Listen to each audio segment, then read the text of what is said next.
Alors, il m'a abordé sur Instagram. C'était une application que j'avais installée peu de temps auparavant. Et bon, en plus, moi, je ne recherchais pas forcément de relation avec un homme parce que voilà, je suis pas du genre. Le virtuel, ça va un petit peu, mais voilà, moi, j'ai besoin de la vraie vie. Et il m'a abordé, il m'a envoyé un message auquel j'ai répondu et s'en est suivi des conversations très, très longues. Et voilà, il m'écrivait matin, midi et soir.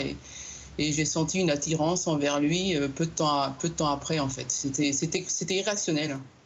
Et justement, à quel moment vous tentez de le rencontrer, de lui parler, puisque à ce Alors, stade-là, c'est absolument platonique et virtuel. Est-ce que vous avez essayé justement d'entrer en contact?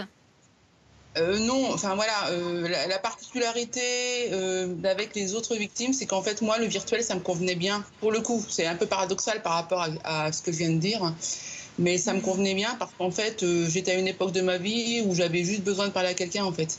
Et Mhm. voilà, j'avais ma maman qui était malade, j'ai acheté une petite maison et j'avais pas forcément le temps de rencontrer un homme. Donc Mais là, voilà, le fait d'échanger, ça me convenait. mais ça ne se limitait pas à un échange, malheureusement, évidemment, puisque c'est un escroc dont on parle. Il vous a commencé à vous réclamer de l'argent. Quel stratagème il utilise pour que vous acceptiez d'envoyer de l'argent jusqu'à 8 400 euros?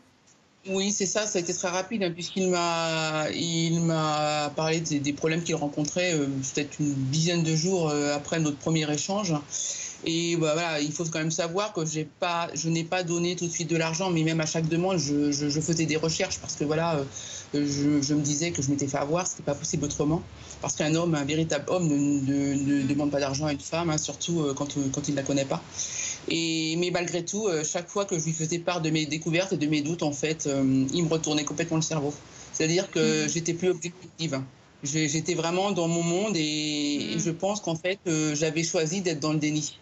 Mais à un moment donné, vous avez été alerté par une autre femme qui avait été victime de ce même escroc?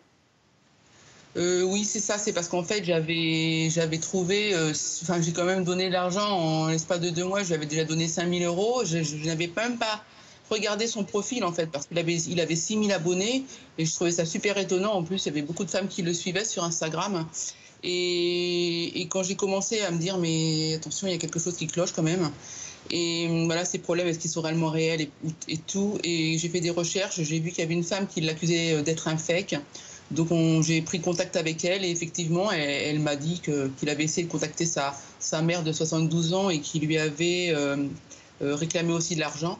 Et puis malgré cette conversation que j'ai eue, en fait, j'ai continué à lui parler parce que j'étais complètement dépendante. Mhm. C'est ça, Et, c'est la particularité des relations virtuelles, en fait, c'est qu'on est mhm. tellement dépendant Et à qu'on quel moment n'arrive même justement pas à faire. Et à quel moment justement vous avez réussi à vous couper de cette dépendance et à vous rendre compte qu'il ne s'agissait que d'une escroquerie? Bah, en fait, j'ai donné de l'argent en 3 mois, comme j'ai dit tout à l'heure, c'est-à-dire que ça a duré de mars à juillet 2019. Après, en juillet, j'ai déménagé. De juillet à décembre, je lui parlais toujours parce qu'en fait, j'arrivais toujours pas à couper. J'ai fait des recherches, je me disais que c'était un faux profil, mais en même temps, je voulais croire à la vraie relation. Et puis en décembre, c'est lui-même qui est parti d'Instagram. Donc en fait, Mhm. je dirais que c'est grâce à ce départ. En fait, c'est grâce à lui que j'ai réussi Mhm. à guérir. Voilà. Finalement, il avait sans doute obtenu suffisamment d'argent et vous avez remarqué à la fin, vous avez pu découvrir sa vraie identité. Il était installé Oui, en Afrique, c'est ça, et oui, il c'est avait ça, exactement. déjà escroqué de nombreuses femmes. Oui, c'est ça. C'est qu'en fait, c'est lui qui s'est dévoilé, hein. C'est-à-dire qu'en fait, de décembre à avril de l'année suivante, j'ai commencé d'abord l'écriture de mon livre voilà, ça me servait de thérapie et c'était vraiment très libérateur.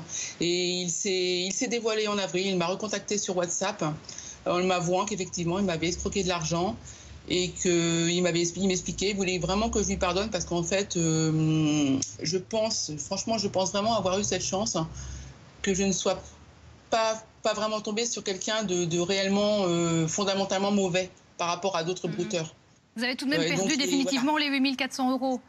Ah oui, Vous oui, n'avez oui, pas parce que j'ai porté récupéré. plainte et puis en fait, Mhm. cet argent-là est irrécupérable. Ouais, Ce n'est pas, en fait, malheureusement. l'arnaque sentimentale n'est pas considérée comme un délit, c'est là où est le problème.